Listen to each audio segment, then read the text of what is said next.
यहाँ हम ध्यानाकर्षण हस्त पुस्तिका में दी गई शिक्षण तकनीक, शिक्षण अधिगम सामग्री पर चर्चा करेंगे।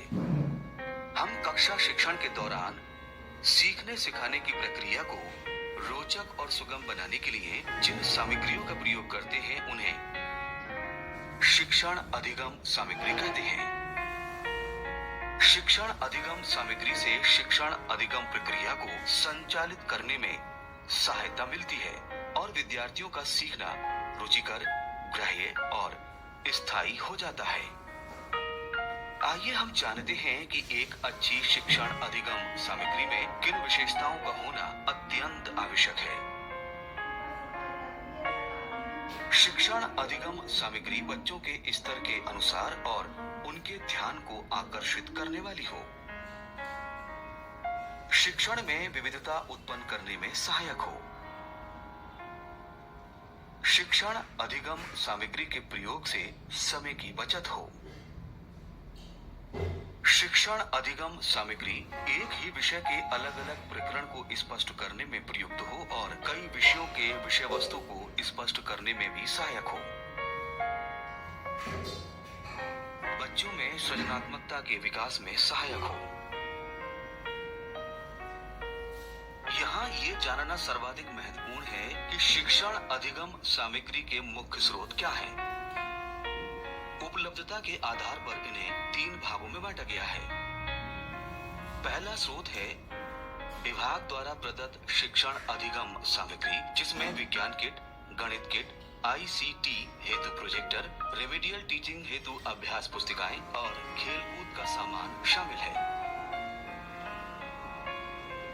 दूसरा स्रोत है स्वनिर्मित शिक्षण अधिगम सामग्री का, जिसमें हाथ से बने chart, poster, flash card, puppet, स्थायी और कार्यकारी मॉडल शामिल हैं।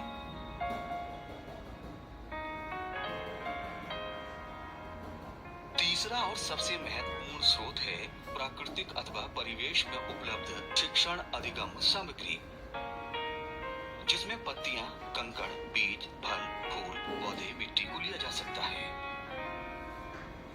आइए जानते हैं कि शिक्षण अधिगम सामग्री कितने प्रकार की होती है। ज्ञानेंद्रियों के आधार पर शिक्षण अधिगम सामग्री 3 प्रकार की होती है। पहली है श्रव्य सामग्री।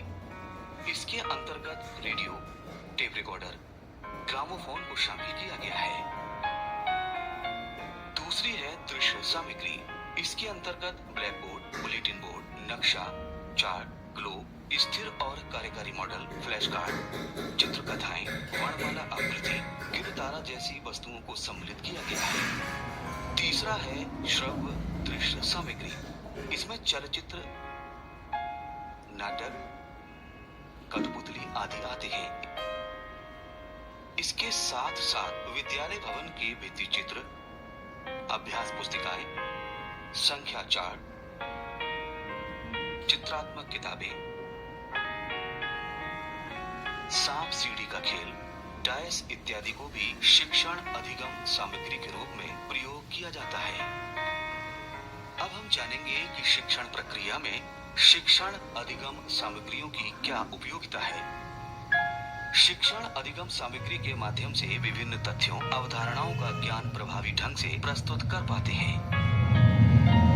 शिक्षण अधिगम सामग्री के प्रयोग से बच्चे अपनी अधिकांश ज्ञानेंद्रियों के उपयोग से स्वयं करके सीख रहे हैं।